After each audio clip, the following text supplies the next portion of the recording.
सब चाहते हैं कि पड़ोस का स्कूल हो, सब हम इक्वल हो। मार्क्सिस्ट ये सारा इक्वल होने के लिए लाया जाए। कार्ल मार्क्स नहीं हो सकते का आइडिया ये था कि कम्युनिज्म के द्वारा सारे लोग इक्वल बन जाएंगे।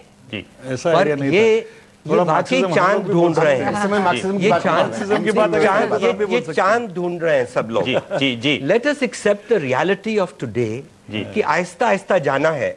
हम सोसाइटी को बदलना चाहते हैं, अपने कास्ट सिस्टम को बदलना चाहते हैं, तो हम सब किस्म की कोशिशें आज तो हमने हर जाति को लेजिटिमाइज कर दिया हिंदुस्तान में स्कूल व्यवस्था के जरिए। तो इसलिए हर जाति को, मैं कहता हूं, जितनी जातियां हैं और जितने तबके हैं उतनी स्कूल हैं, चलिए आगे पढ़ते हैं। एक मिनट आगे चलें। यशपाल जी, मैं आपसे अगर पूछना चाहूं, ये जो एक बात चल रही है कि नेबरहुड स्कूल वाली, क्या जो प्राइवेट स्कूल हैं उनको भी नेबरहुड स्कूल बना दिया जाए, अलग अलग तरीके के जो स्कूल हैं वो खत्म कर दिए जाएं, सारे स्कूलों में बराबरी? नहीं, देखिए, अगर तो कई एक किस्म का आप रेवोल्यूशन करें कि सब चीज़ों को बंद करके, सब प्राइवेट स्कूलों को बंद करके, अमीर आदमियों को पैसे ख़त्म करके, ये करके इस तरह का समाज बनाए, तो क्या संभव है आजकल के ज़माने में इस तरीके से कि नहीं? मुझे लगता है आजकल मुश्किल होगा जी। मैं चाहता हूं कि उधर को हो सके, पर धीरे धीरे उस तरफ जाना ज़रूरी है। ये नहीं चल सकता। अगर समाज में इतनी असमताएं रहेंगी तो ऊपर वाले भी जो पढ़ते हैं बहुत पैसे खर्च करके, वो अच्छी पढ़ाई नहीं होती उनकी, ठीक पढ़ाई नहीं होती, वो दुनिया को अच्छा नहीं कर सकते, नहीं कर रहे कहीं भी। तो मैं तो मानता हूं कि शायद हो सके अगर लोगों को इसी तरह से मिलना हो जाए तो सबकी पढ़ाई अच्छी हो जाएगी, जो ऊपर वाले अमीर हैं उन्हों की भी और जो गरीब हैं वो भी साथ मिलके जी। अरे यार, कुछ तो करना है, क्या करें इस वक्त? तो मुझे लगता है कि जो किया है और कुछ हो ही नहीं सकता था जी। और जी। आप देखेंगे 8-10 साल में आपके स्पोर्ट्समैन भी अब गांव से आने लगेंगे, जो स्कूल जाने लगेंगे।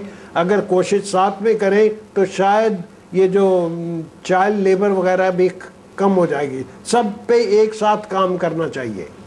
इससे आप सहमत? तो इस तरह से देखें कि ये तो जो अच्छा कदम है। समाज में जो बंटवारा है वो एक तरीके से दिखता है स्कूलों में। हाँ बिल्कुल, समाज का बंटवारा स्कूल में दिखता है, लेकिन मैं एक अलग मुद्दा आपके सामने रखना चाहता हूँ इस डिस्कशन में जी। कि हमारे समाज में एक बड़ी हिपोक्रेसी है और वो राजनीतिक हिपोक्रेसी है। यहाँ पे बड़े बड़े 4-4 हजार, 8-8 हजार, 100-1 लाख रुपए की फीस चार्ज करने वाली स्कूल नॉट फॉर प्रॉफिट कहलाती है। हालांकि सब जानते हैं कि इसमें से मुनाफा कैसे कमाया जाता है जी। अगर आपको प्रॉफिट लेना है, अगर बहुत महंगी शिक्षा देनी है, तो आप इनको फॉर प्रॉफिट करा दीजिए, इनको कॉर्पोरेट रूल्स लगा दीजिए, उन पर टैक्स लगा दीजिए और अलग चलने दीजिए, से धंधा चलता है जी। लेकिन जो बाकी सारी स्कूलें हैं, इनमें इस तरह का कॉमन स्कूलिंग सिस्टम लाना मुमकिन है। आपको मैं एक नंबर देता हूं, तो आपको ताज्जुब होगा कि हमारा औसतन खर्चा महीने का हर बच्चे के पीछे तकरीबन 400 रुपए का होता है। यानी कि आप 400 रुपए की फीस दे रही है, मुफ्त शिक्षा नहीं है जी। तो अभी जो हो रहा है, ये बच्चों से चीटिंग हो रही है कि आप 400 रुपए ले तो रहे हो, लेकिन दे रहे हो 25 पैसे से भी कम। और ये चीटिंग इस बिल के बाद भी जारी रहेगी और आगे बढ़ेगी। लता जी, आप बिल के बाद भी जारी रहेगी। ये जो प्राइवेट स्कूल वाली बात है, उस पर आपको क्या कहना है? मैं बड़े ध्यान से सबकी बातें सुन रही थी अब तक। सबसे बड़ी बात तो यह है कि एक मल्टी लेयर्ड सोसाइटी है, इसको हम अभी विश अवे नहीं कर सकते। तो इस मल्टी लेयर्ड सोसाइटी में जितना कुछ हो सकता है सब मिलके करें तो अच्छा है। और हमें ये पब्लिक और प्राइवेट की बात करनी नहीं चाहिए, एक पब्लिक प्राइवेट पार्टनरशिप की बात करनी चाहिए इस वक्त, क्योंकि हमें आगे बढ़ना है। हम यही सोचते रहेंगे कि ऐसा करो तो नहीं होगा, गवर्नमेंट स्कूल्स में काम नहीं होता, प्राइवेट स्कूल्स मुनाफा कमाती हैं, तो ये भी गलत है। हर चीज को एक ही ब्रश से समझ लेना कि हर प्राइवेट स्कूल कमाती है तो शायद हम जैसे स्कूल जो 1920 से फंक्शन कर रही है अब तक खत्म हो चुकी होती। मैडम, कुछ नहीं है। हाँ, मैं मानती हूँ, सरकार में भी वैसे कुछ अच्छी स्कूल है, कुछ खराब स्कूल है। बिल्कुल यही बात मैं कहने जा रही थी, बट मैं ये मानने को तैयार नहीं हूँ कि प्राइवेट को अगर आप बिल्कुल ब्रश असाइड कर दें और वो एक स्टैंडर्ड्स जो मेंटेन करती हैं इस वक्त उनको बिल्कुल अलग कर दें। ये एक बहुत बड़ी नहीं, एक मिनट में आप दोनों के पास में आऊंगा। गुरचरण जी, आप भी अपनी बात रखिएगा, आप भी अपनी राय भेजें। MU के लिखें 563888 पर SMS करें। क्या पैसे से ही अच्छी शिक्षा मिल सकती है? मुकाबला जारी। दौर में चर्चा करेंगे कि आखिर बिल में जो बातें कही गई हैं उनके लिए पैसा कहां से आएगा। करीब 65,000 करोड़ रुपए की जरूरत बताई जा रही है। 44,000 करोड़ पिछली बार शिक्षा के लिए दिया गया, 29,000 करोड़ उसमें स्कूली शिक्षा के लिए रहा। सीधी बात अगर मैं आपसे पूछूं गुरचंद जी कि ये पैसा आखिर कहां से आएगा इतना, या है हमारे पास? पैसे का सवाल नहीं है, सच्ची बताऊं मैं आपको जी। ये बिल में एक बहुत अच्छी चीज भी है, वो ये है कि हर प्राइवेट स्कूल जो है, डून स्कूल समझ लो, मॉडर्न स्कूल समझ लो, कोई भी स्कूल समझ लो, जो प्राइवेट स्कूल्स हैं वो जो 25% जो क्लासेस होंगी, जो बच्चे होंगे, वो बिलो द पॉवर्टी लाइन या वल्नरेबल मेंबर्स से होंगे जी, और उनका पैसा सरकार देगी, और सरकार देगी। पैसा सरकार तो ये मैं समझता हूँ ये ऐसे सॉल्यूशंस जो हम ढूंढते हैं ना, ये अच्छे सॉल्यूशंस हैं। पर गुरचंद दास जी वो ये कह रहे हैं कि जो प्राइवेट स्कूल हैं वो भी अपने आप में अच्छे नहीं हैं, और कई प्राइवेट स्कूल सरकारी स्कूल से भी खराब हैं।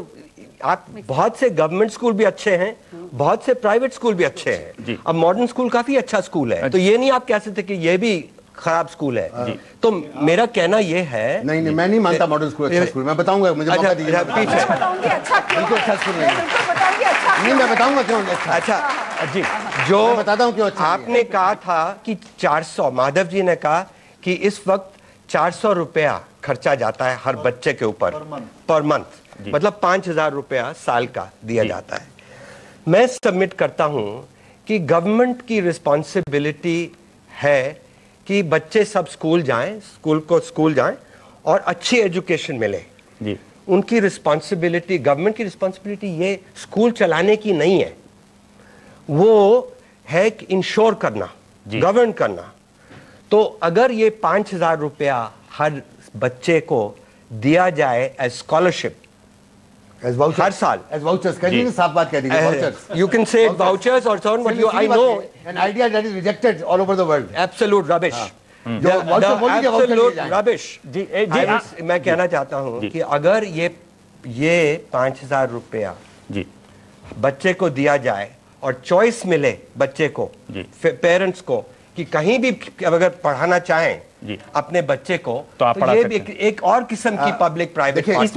इसमें क्या परेशानी है? ये तो बात सही लग रही है बिल्कुल। पहले मैं मॉडर्न स्कूल की बात पूरी कर दूं। मॉडर्न बहुत संक्षेप में। मॉडर्न स्कूल क्यों अच्छा स्कूल नहीं है? मॉडर्न स्कूल इसलिए अच्छा स्कूल नहीं है कि वो बच्चों के साथ भेदभाव करता है।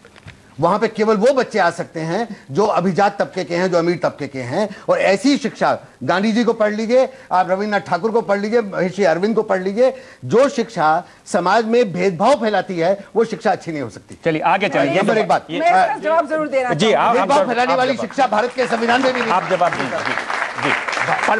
पर ये जो बात है जिसमें सरकार, बढ़ना चाहता हूं, इनकी बात पे आना चाहता हूं। देखिए, मुझे लगता है सरकार सफल हो रही है अपने मकसद में।